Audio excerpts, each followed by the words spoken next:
ಮೆಂತ್ಯ ದೋಸೆ ನೋಡಿ ತುಂಬ ಚೆನ್ನಾಗಿ ಬರುತ್ತೆ ಸಾಫ್ಟಾಗಿ. ಇದಕ್ಕೆ ದೋಸೆ ಅಕ್ಕಿ 2 ಲೋಟ ಹಾಕ್ಕೊಂಡು 3/4 ಲೋಟ ಅವಲಕ್ಕಿ ಹಾಕ್ಕೋಬೇಕು, 4 ಸ್ಪೂನು ಮೆಂತ್ಯ ಹಾಕ್ಕೋಬೇಕು. ಇದನ್ನ 10 ಗಂಟೆಗೆ ನೆನೆಸಿ 4 ಗಂಟೆಗೆಲ್ಲ ರುಬ್ಬಿಟ್ಬಿಡಿ.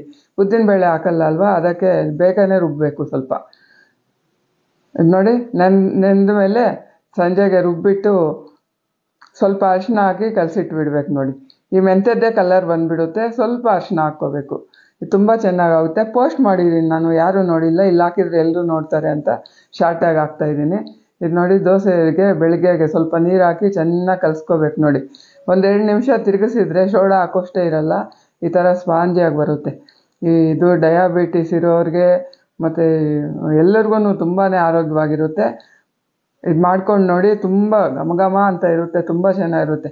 ನಾನು ಒಂದೊಂದು ದೋಸೆಗೆ ಚಟ್ನಿ ಪುಡಿ, ಒಂದು ದೋಸೆಗೆ ಚಿಲ್ಲಿ ಫ್ಲೇಕ್ಸು, ಒಂದು ಪ್ಲೈನ್ ಹಾಕಿದ್ದೀನಿ. Like, share, subscribe, follow.